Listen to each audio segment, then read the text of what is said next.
Mackenzie Johnston with Cattle News Central, bringing you your July 11th cattle industry headlines. Brought to you by 4T Ag Insurance, your go-to contractor for ag insurance. Colt Tritt, he is the owner and operator of 4T Ag. He's a one-man show. He himself ranches, so he understands all the risks that go along with the livestock industry. If your operation is not already enrolled in PRF insurance, now would be a great time to reach out to 4T Ag and get enrolled. And if you want to learn a little bit more about 4T Ag and check out everything they have to offer, head on over to their website, www.4tag.net. That is the number 4tag.net. We are also sponsored by Circle 5 Cow School. If you are wanting to learn how to preg check your own cows or start AIing, Circle 5 Cow School is definitely the way to go. Almost every week they are hosting classes somewhere between Texas and Tennessee. They do a fantastic job. To check out their schedule, head on over to their website, circle5cowschool.com. That is the number 5 in there. Or you can go ahead and just give them a follow on Facebook. The Associated Press has reported Sysco, the nation's largest food distributor, has filed a lawsuit in Texas accusing the Big Four packers of working together to inflate beef prices. The allegations are very similar to other lawsuits filed by grocers, ranchers, restaurants, and other wholesalers. The complaint claims the Big Four colluded since at least 2015 to reduce their purchases of cattle, which in turn drove down livestock prices and sent meat prices upwards. The complaint goes on to explain by using their market power, the packers were able to create surpluses in the cattle market and shortages in the wholesale beef market. These actions artificially increased their profit margins higher than what they would have been able to achieve in a regular competitive market.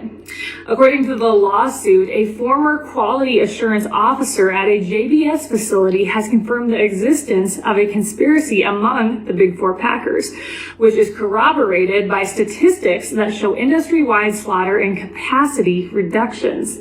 None of the packers have responded to questions regarding this lawsuit, of course, but we have heard them time and time again defend their actions when other lawsuits have been brought about. This is just another lawsuit against the packers. We have seen how many lawsuits against the packers in the past 3 to 4 years. The list is a mile long. There are red flags everywhere. I don't know what more we need to see, what more our government needs to see, what the DOJ needs to see to realize that something obviously is wrong. We wouldn't have big companies like Sysco coming forward, going after the Big Four if they weren't doing something illegal. Drovers has reported 5 chicken executives on trial for conspiracy and bid rigging from 2012 to 2019 were acquitted last Thursday by a federal jury in Denver. The verdict comes after 2 mistrials were declared when previous juries could not reach a decision. Acquitted in the case were 2 execs from Pilgrim's Pride and 3 execs from Claxton Poultry. Each defendant faced the possibility of 10 years in prison and $1 million fines if they would have been convicted. The verdict of this case is considered a brutal defeat for the Department of Justice prosecutors, who moved forward with the case despite the 2 previous failures by narrowing their focus from 10 individuals to 5. The Justice Department issued a statement calling the verdict disappointing, but they plan to continue to vigorously enforce antitrust laws, especially when it comes to price fixing that affect core staples for Americans. This update is also sponsored by Ag Risk Advisors. They manage your risk so you can manage your operation. With the weather being so unstable, there is no better time to look into coverage for your feed crops. The annual forage deadline is right around the corner. With their state-of-the-art technology and superb customer service, you can be confident that your policy is in good hands. Ag Risk Advisors, risks averted, legacies preserved. Meeting Place has reported the Saskatchewan Stock Growers Association is requesting provincial and federal governments investigate the imbalance between the price of cattle and what beef is selling for at retail.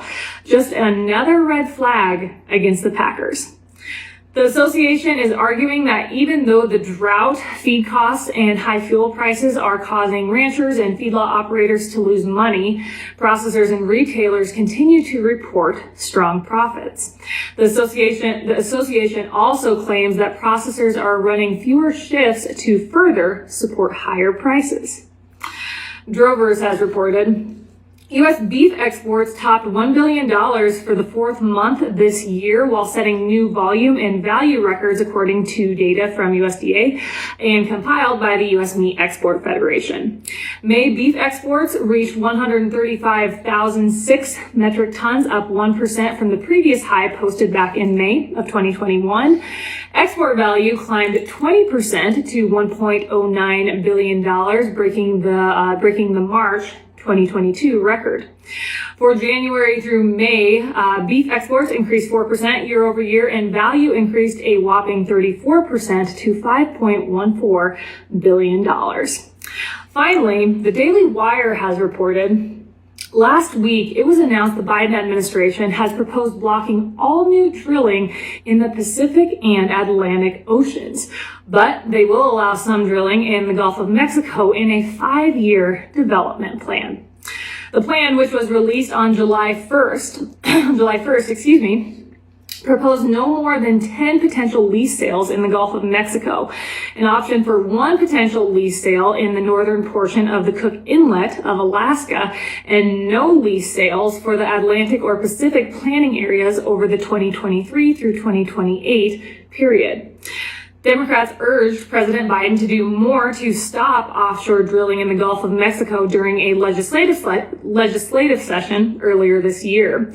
Then on the other side, the Biden administration has been under pressure by Republican-leaning states, including 14 states that sued the administration for suspending the lease of new oil and gas drilling on federal lands, claiming the move drove energy prices upwards.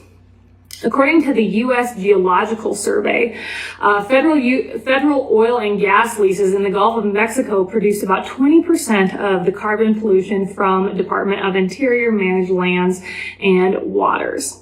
So we have our president, Biden, wanting to stop all offshore drilling. Basically all offshore drilling. That little bit down in the Gulf of Mexico and that little bit up in Alaska is a drop in the bucket. Not going to matter.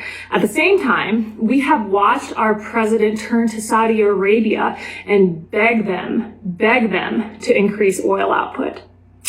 He wants to get involved with a country that has been known for numerous human rights abuses. Also, in the past few weeks, we've seen Biden beg our oil companies to increase their output. Well, how do you expect those companies to increase their output when you pull moves like this? No, it makes no sense. No sense at all. And then also last week, we saw our president go to Twitter and beg our gas stations across our nation to lower their prices. That shows you how disconnected this man is with what is really going on here in our country. Absolutely incredible. That's all I've got for you guys this morning. I hope everyone had a great weekend. Have yourself a great Monday. I'll catch you later.